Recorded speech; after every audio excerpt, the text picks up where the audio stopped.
Hi, Nathalie from Germany. So you asked two questions, which I in a way see as one questions or maybe two sides of the same coin. Namely, one question, how to deal with a situation in a relationship, in a partnership in which one partner is completely happy with things being, let's say, messy or artistically thrown around, and the other one really prefers order and cleanliness. And then the situation in which one partner would really like to have some companionship and togetherness and some coziness and connection, and the other partner is like really needs freedom and spaciousness and so forth. So there is one thing I can say about that, and it is that in many cases that I notice as a mediator in conflicts, people will try to negotiate. So they will, in a way, either try to change it, one another, like, why are you like this? Why don't you change? Or once they accept each other, like, okay, she's that way, then they would try to negotiate and find something that will kind of work for both, but both will be to a certain degree frustrated, rolling their eyes like, okay, I have to be this way, okay, I'll tidy up after myself, or okay, we'll spend an afternoon together even though I want to be free and alone, because she's like this or he's like this, and there will be this rolling of eyes and so forth. And I don't think that really works on the long term, and I'm imagining that's also not something you are looking for. So my experience is that firstly, a really deep and profound shift needs to happen.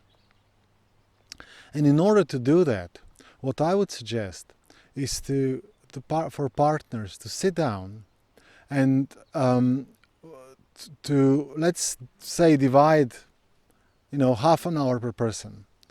And then one person is just trying to express what is it that's so precious for them in the freedom, let's say, or in the connection.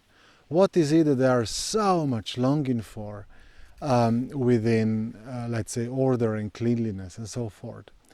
And the other person, the listener, if at all possible, to listen just as if they're listening to a secret of the universe, as if they're listening to an alien, so that they don't start hearing the other person telling them how they should be or what's wrong with them or how they need to change.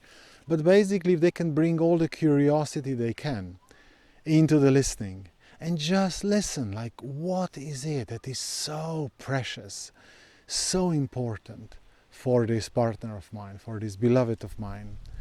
And I would just persist with that. So the first person just expressing and exploring what is it that's so important, why is this so dear to their heart, while the other person is like really listening with the curiosity and with this awareness that now this partner of mine is not talking about me, it's not telling me what to do and how I should be and so forth. This partner of mine is right now revealing their heart to me. They're revealing something that's very vulnerable and very precious for them. And I'm just trying to understand it without thinking about how are we going to do this and who is going to do what and what this strategy or the agreement will be and so forth.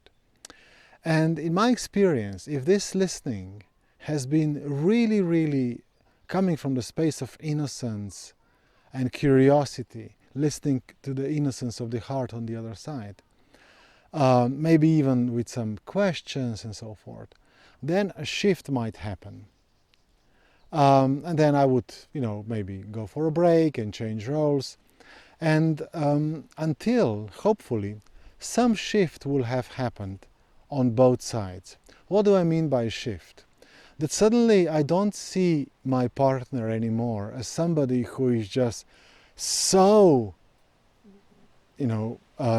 orderly and so attached to that, but I will see a human being, a tender human being with a tender heart, really longing for something that really nourishes life in this other person.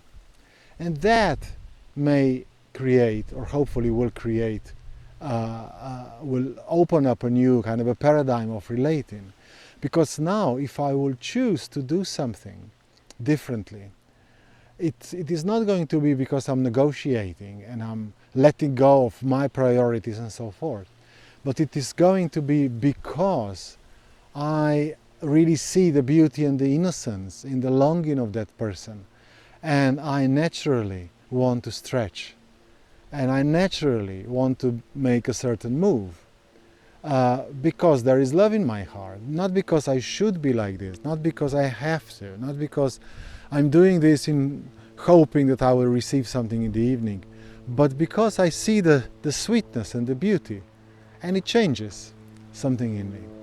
So, to summarize, I wouldn't try to come to any strategy, to any solution, unless the shift happened first. So first, a deep, deep connection, deep understanding, and only then, when there is a heartfelt connection, only then I would start thinking about who will do what, when, making requests, making proposals, and so forth. I hope this makes some sense and might be even maybe contributing